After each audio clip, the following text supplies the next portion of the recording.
Hello, Cancer. Welcome to the Plaid Sheep Oracle.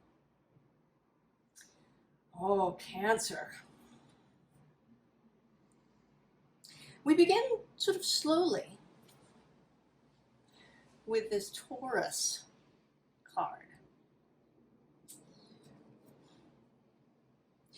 But Taurus is, Taurus has the reputation of being slow.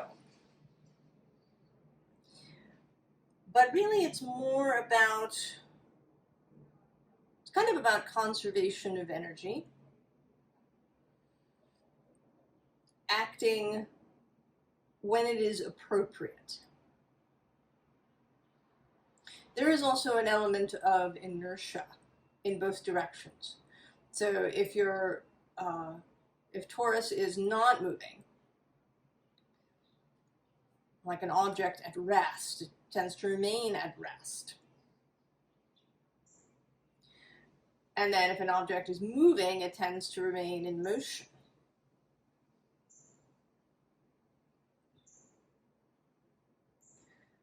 But Taurus doesn't run around doing things sort of willy-nilly. Taurus is deliberate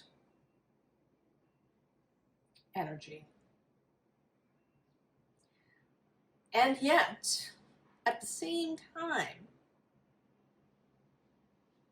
right, Taurus can be aroused the way a bull is aroused.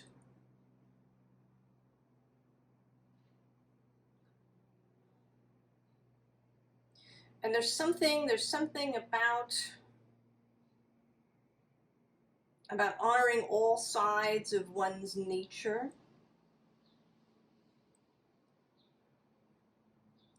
About integration of all sides of one's nature. Because I'm also reminded that Uranus is currently traveling through Taurus. And Taurus and Cancer are sextile.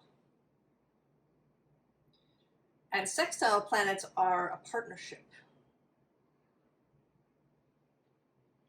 The energy flowing well and for a purpose. So this Uranus passing through Taurus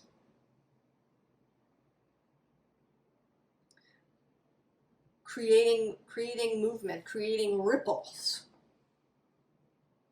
in the waters of Cancer. And actually, as I sit here, you can see that I keep my cards face up because I like to see them. They're beautiful. And I think they like to be face up, the decks. And also often there's little additional messages when I do a reading. And today there's this Source of Water card. Now this deck doesn't have kings and queens, but this Source of Water sits in the position of the queen in the run from ace to the end. So Queen of Cups, the source of water. And here, this actually came up in a private reading that I did as Uranus dipping, or actually Neptune, I'm sorry. In that reading it was Neptune, dipping his hand into that person's waters. And here it's coming up as Uranus dipping his hand into the waters of Cancer. And also Pisces and Scorpio.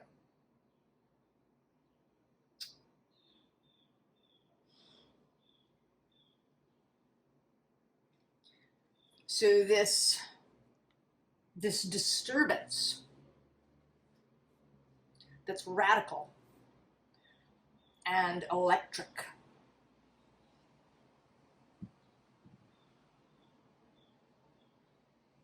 Now the other card that came out, and interestingly not from an oracle deck as is usual, but from a tarot deck, is this Five of Swords, which looks to me always very cautious. This guy knows that he's about to go and enter perhaps into some conflict. There are swords behind him, implying there was already a conflict.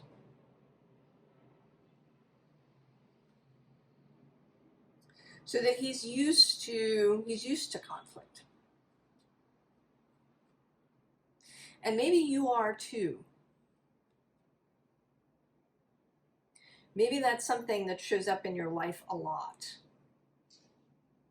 And not so much a 5 of Wands kind of conflict, but the 5 of Swords. Mental conflict. Either with other people, disagreements about ideas, arguments, or an internal one between your various parts. And Cancer has that, right? There's the native caution kind of the house.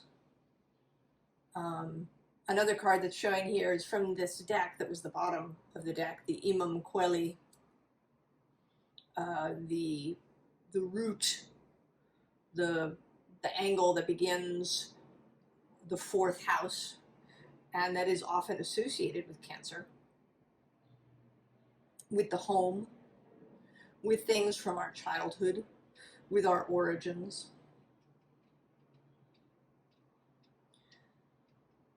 And those experiences at our root will create these disparate parts that need to be brought together.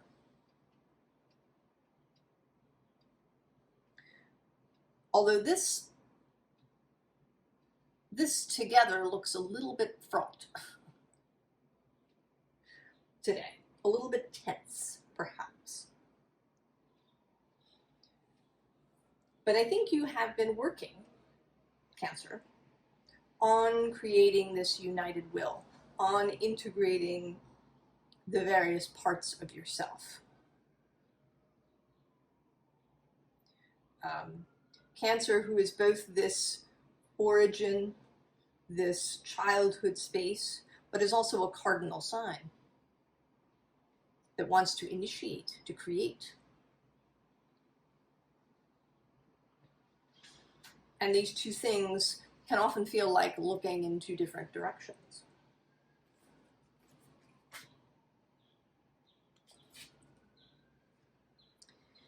And with this 3 of water, perhaps in the past, you have mostly yielded towards the group need. You have set aside your own goals, your own passions, perhaps, your own interests in favor of the group. And this may be, in part at least, because you didn't want to risk being alone. If you stood up for what you wanted,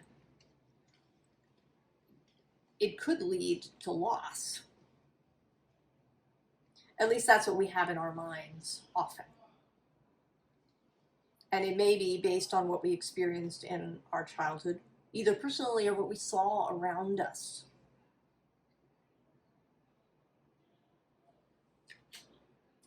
But now you're really considering stepping out on your own. This is the Messenger, the Page of Fire in this deck. But with this ram, this feels like Aries energy. There is actually, although there is water here showing up in your reading, there's also a lot of fire. And it starts with this Messenger, right? The fire. Actually, I suppose it starts with the 2 of fire. This initial spark, this kind of, right? You climbed up here to the top to have a look at what was in the distance. You know, maybe your cautious side and your adventure side joined up forces to climb to the top of this this post to have a look around. And now you're really feeling this call to break out on your own, to do something alone, for yourself, by yourself.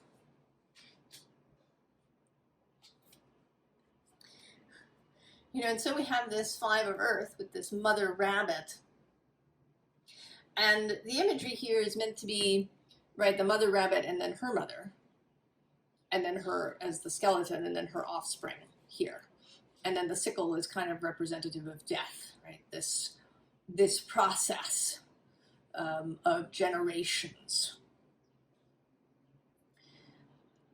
And it may be that up until this point, you've been very conscious of this. Perhaps of a responsibility that you had to your forebears, maybe directly to your parents or also to your ancestors.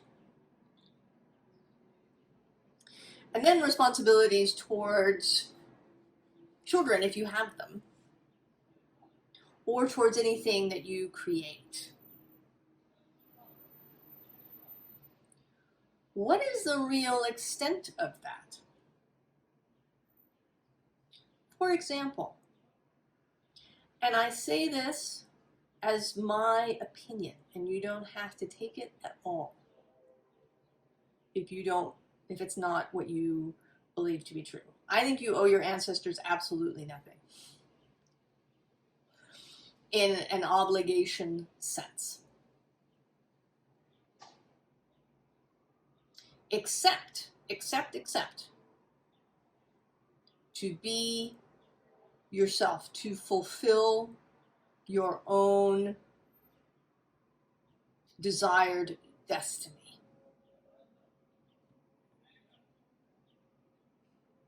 I think that is the only obligation that you have to your ancestors.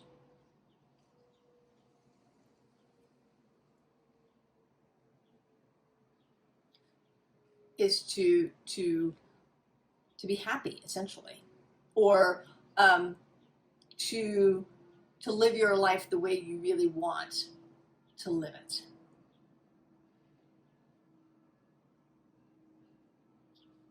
The way that your soul is carrying you.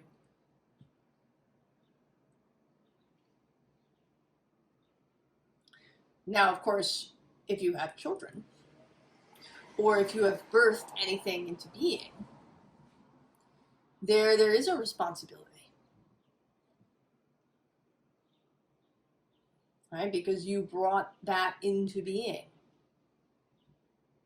But part of that responsibility is to be a good example, certainly for your children, for how to balance caring for others and then doing what calls you. Or if it's not children, if it's a business, or a relationship that you exist in,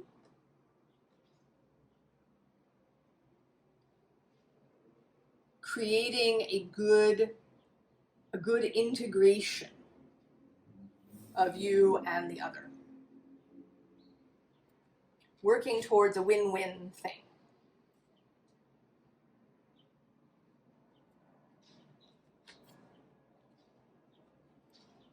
And so we get the goddess of Earth. Technically, I mean, in terms of the run of cards, this card sits where the king of Earth sits.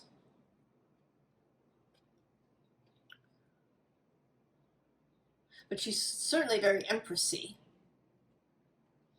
sitting here in the land of milk and honey. And then there's also this cow image taking us back to Taurus.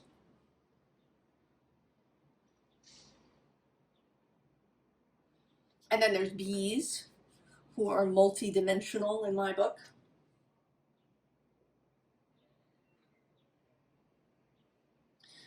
There's the pyramids for, you know, perhaps ancient magical knowledge. There's also herbs kind of going on here, and there's nature and the flowing milk and the flowing waters of creation and consciousness.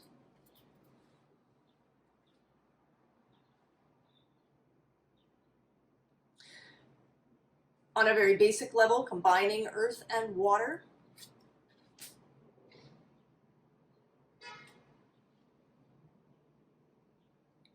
I want to say that this goddess is presenting possibility. You've made this decision that you're going to stop doing things just for the group. It's not been working out for you, or maybe it worked out for a while, but it's not working anymore.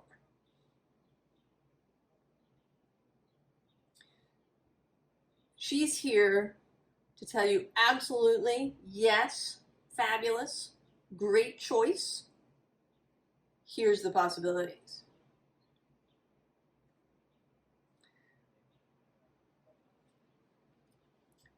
High Priestess. And below her, the Fool. And actually below her, this Patience card, who's Temperance in this deck, but who always to me talks about, you know, listening to the heart and listening to your own personal timing. All right, this clock arrangement is on her chest. It's not about other people's timing, it's about your personal timing. When you're going to answer this call of the Fool.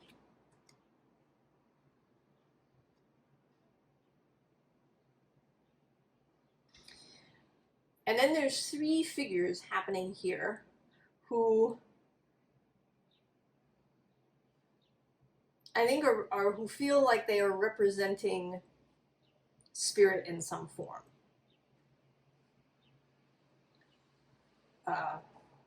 Your fellowship, your wider self, the source of all things, maybe even some ancestors, dead folks, who want to pass on a message.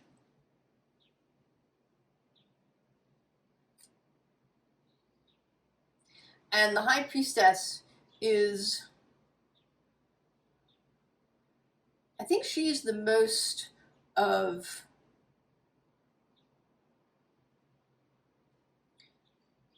your own inner knowing. Right? It seems to me today that you've been staring into your own water, your own consciousness, your own emotional water, and this face has risen up to the surface and is staring back at you.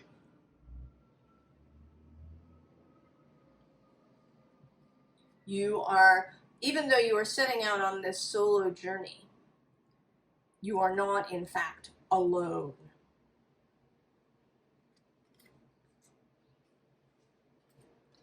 And then we get the Queen of Fire, who is, she's kind of giving you your marching orders a little bit, right? This is the inner fire, your heart's call, also inspiration arriving from the source. This light, this heart light that she's going to give you.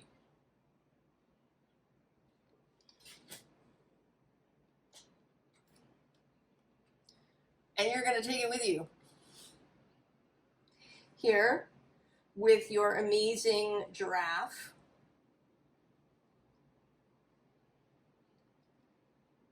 You've taken her light, you've put it in your lantern, you're ready to go.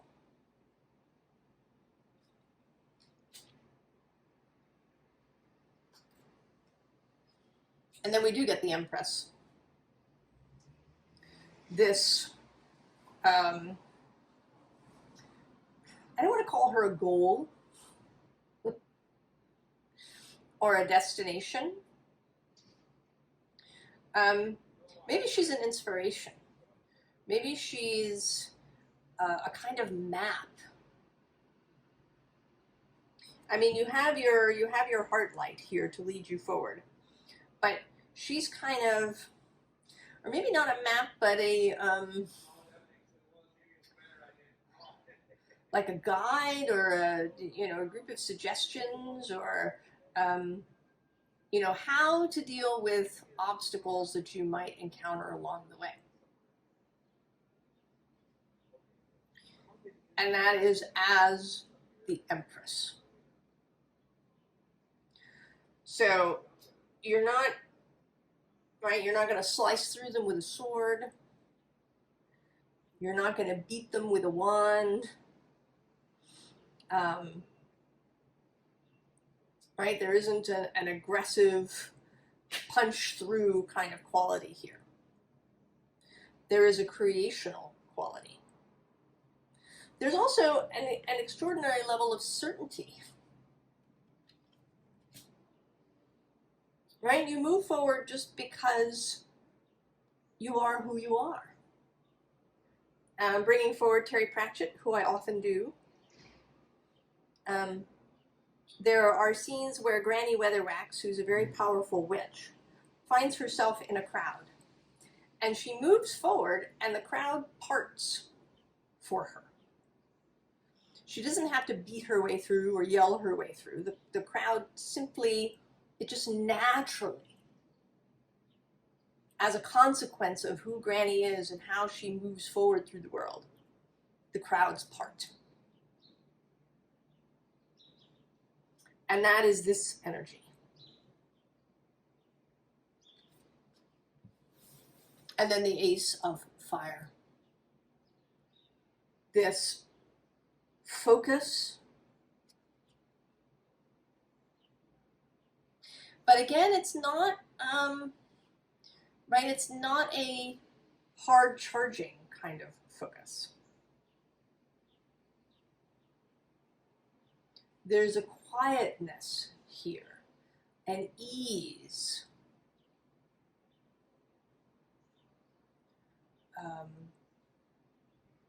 of a kindness, a softness, right? There's fairies, it's a candle here rather than a full blazing torch.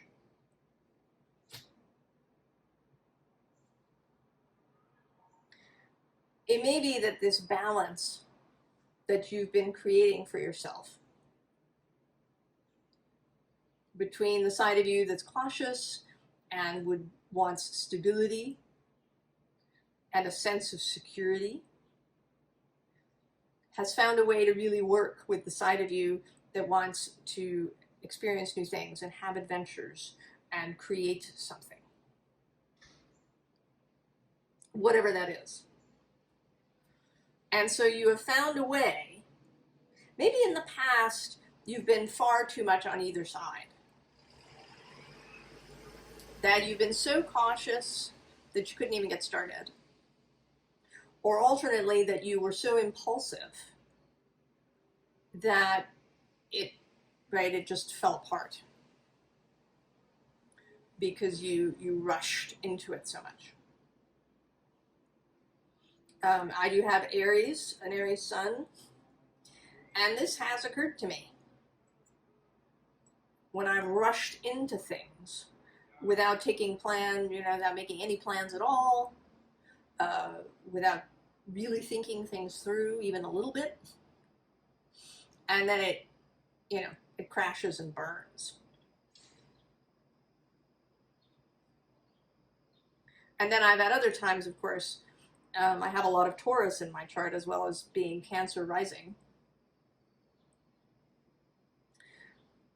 I've also had times when I just, the thing hasn't even gotten off the ground. Or it's really taken a long time, right? I've tried to check all the boxes. So finding the middle ground.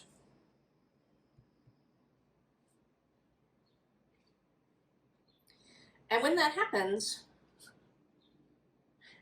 then you can feel like this dude, the Woodward. He stands in the place of justice in this deck. The Wildwood Tarot. He is the protector of the forest. But he's not, he's also not, really a homebody.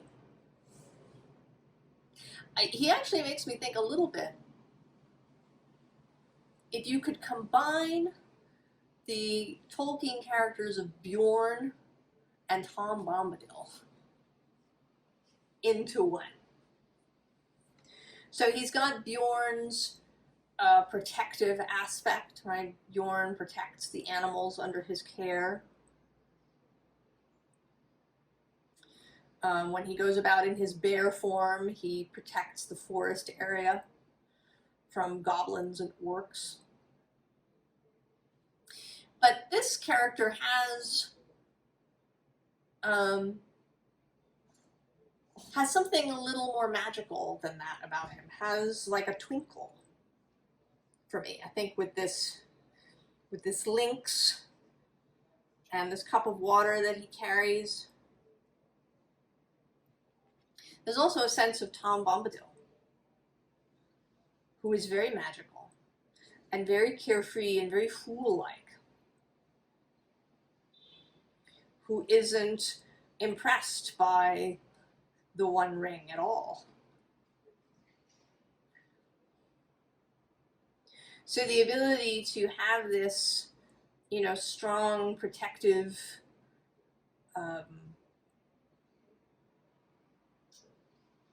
responsible aspect. Because you do want to care for others. And I think that whatever this project is, or this thing that you're doing on your own, I think it almost certainly has real solid benefits for other people in the community. But that you want to do it in a more carefree manner. And here we have this Three of Stones creativity under that, this real connection to earth, to the process.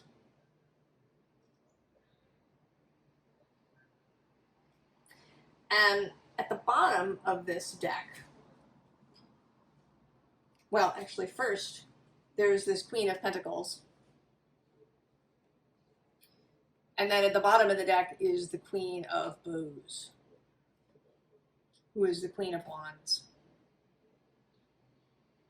So this combination of fire and earth, of being,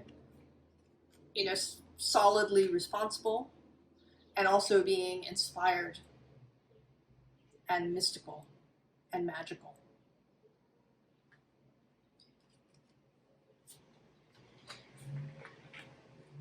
And then actually we get this Six of Vessels reunion card. The connection, the reunion of all of these inner parts of yourself.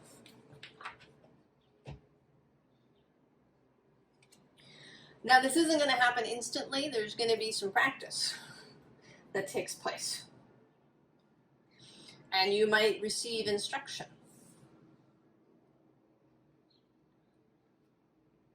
from possibly from other people. You might have inspirations, people that you know, people that you've read about, who do something similar to what you're doing, or who maybe strike out on their own in some way.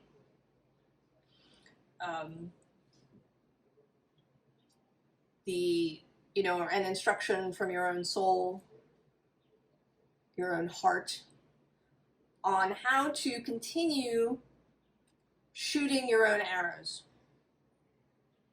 and having them hit the mark.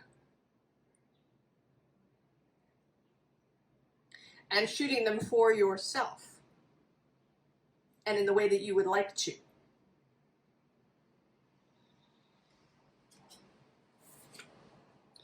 And then, interestingly, we do get the ancestor, who is the Hierophant in this deck.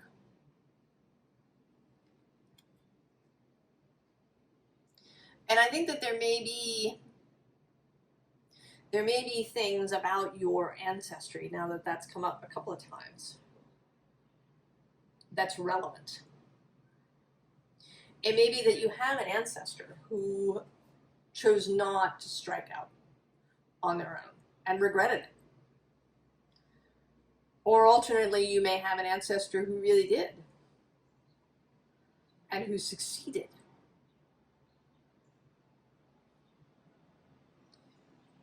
But that there's some things, there is energy in your line somewhere that is relevant here.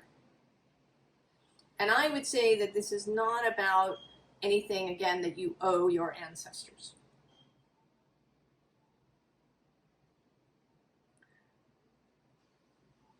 This is about taking the lessons that your ancestors gave you, whatever you know about it. Perhaps journeying along that ancestral line for magical practices. And that was just 3131 on the timer. Practices that might be of use to you. Philosophies that might be of use to you from the past, from your, particular ancestry.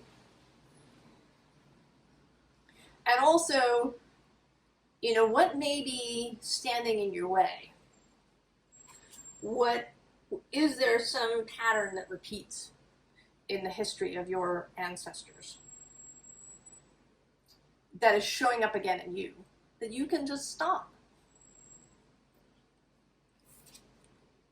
And you can, because the Ace of Vessels is next. The waters of life. The Ace of Cups.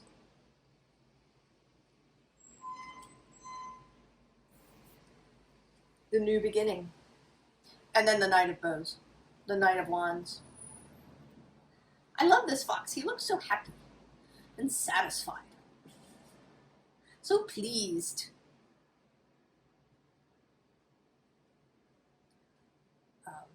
Ready to go, have his adventure. Or maybe he's actually really pleased because he's just had an adventure. And it went really well.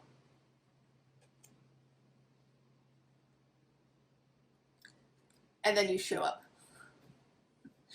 Queen of Cups. Fully. As yourself. In all your glory.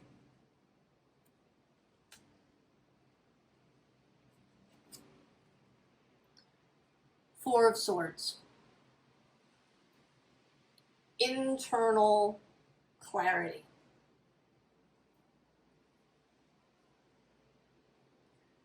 Always taking the time to do an assessment, do a little, self-inquiry. See where you're at. And not just once before you begin, but everywhere along the line. Continue checking in with yourself. And that's a way that really cautious aspect of you can feel more secure. That you're not just moving forward willy-nilly, that they are being consulted. That you are taking the time to consult your own caution. And then the King of Pentacles.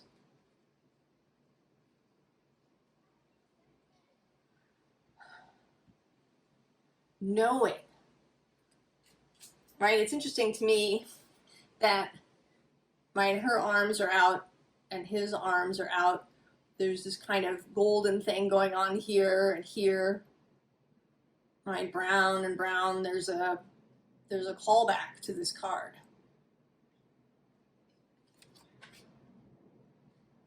And this, and a callback to Taurus, because the King of Pentacles is traditionally Taurus. The Taurus highest expression of knowing your own personal solidity, your own personal ability. You're capable. You're sovereign. You have inner strength. So that the environment around you does not have to be perfect. You can be standing on some ground that's a little mobile, maybe on some pebbles or some sand. But your inner stability will give you balance and security. There's a great video somewhere, maybe I'll try and find it, of this guy running, like moving fast in the mountains. And he's, he like leaps over crevices onto, small things. It's really amazing. But he has this athletic capability that allows him to do that. He feels secure. He knows that his footing is good, that his muscles are strong,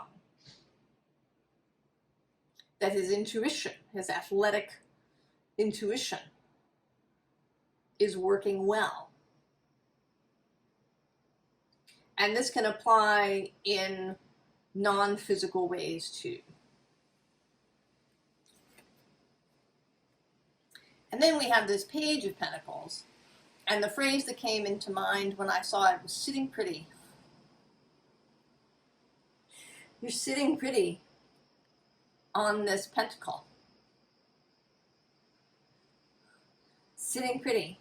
But again, the solid pentacle and you as this very mobile, youthful page.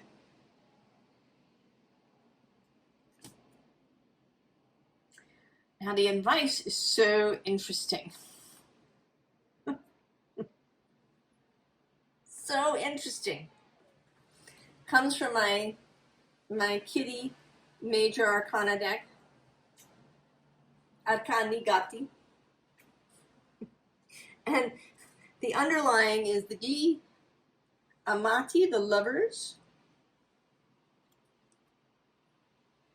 And this, of course, is these two parts of yourself. There's the stable, secure side, and then the impulsive, adventurous bit who's going to give you a kiss. But see, your tails are intertwined. You're moving together. And, this whole cat deck is kind of about your own personal sovereignty. Kind of screw the idea that you can't do what you want. Right? You're a cat. And here you are, sitting on the Wheel of Fortune. Right? It's not spinning under you. You're just sitting on it, thank you very much, at the top. Screw the idea that bad things have to come. Necessarily. Maybe they come when I want them to. I'm sitting on the Wheel of Fortune. It is my desired destiny. This makes me think of the part of fortune, or the lot of fortune. And often when you look it up online, what it says is, this is where your fortune will come. If you work your part of fortune, this is how you'll make your fortune, how you'll, make your wealth. But actually, in fact, if you do more reading, and you go back to all of the different Arabic lots and parts, the lot of fortune is about where unexpected things may often show up. Where those things out of your control, right? The fortune of your life will show up. So it may be, since I'm thinking of that, that you should go look and see where your lot of fortune is. And is that kind of a space in your chart, the house in your chart, and you need to know the time of your birth to find, because the lot of fortune is based on a combination between the sun, the moon, and your ascendant.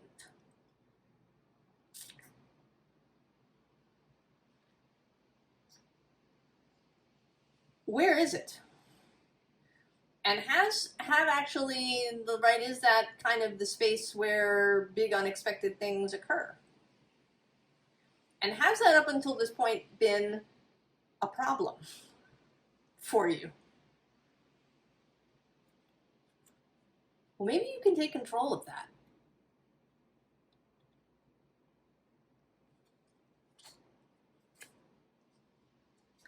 And then here, the Hermit.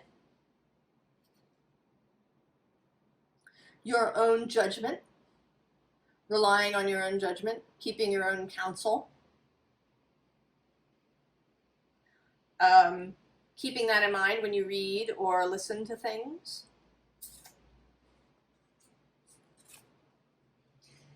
And then the moon, which is your guiding planet. Guiding, that's a good word. Maybe your guide, not your ruler. The guiding planet of Cancer, the moon.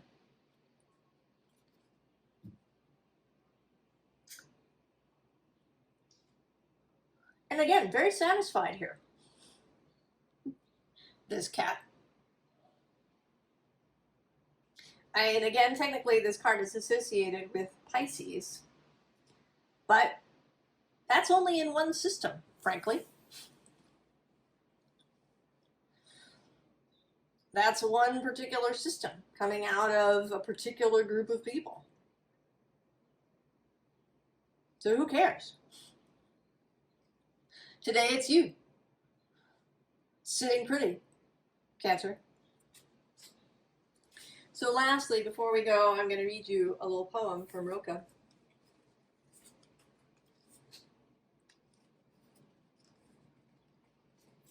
From the 9th Duino Elegy. Here is the time for telling.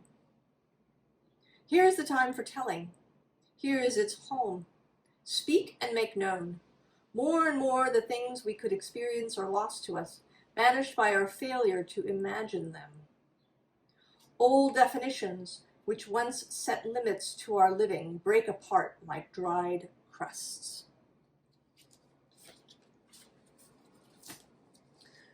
Go forth, Cancer. I wish you all the very, very best, and I will see you next time. So long.